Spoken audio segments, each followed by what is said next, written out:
आज मी दाखवणार आहे शेवग्याच्या शेंगाची रेसिपी। तर सर्वात अगोदर शेंगाचे असे तुकडे करून घ्यायचे आणि सोलून घ्यायचे। शेंगा सोलून झाल्यावर लगेच आपल्याला कढई ठेवून त्याच्यामध्ये तेल टाकायचं आहे आणि थोडी मोहरी जिरं टाकून घ्यायचं आहे आणि एक बारीक चिरलेला कांदा टाकायचा आहे।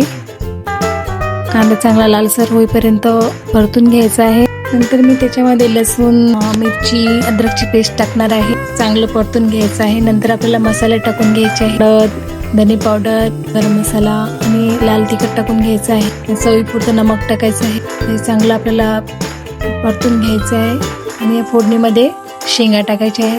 अशा शेंगा परतून घ्यायचं आहे पूर्ण मसाला एकजीव होईपर्यंत। नंतर याच्यामध्ये पाणी टाकून घ्यायचं। जास्त पाणी टाकायचं नाही आहे, सुके शेंगा बनवायचे आहेत। त्याला जेवढं पाणी शिजायपुरतं लागतं तेवढंच टाकायचं। झाकण ठेवून द्यायचं आहे।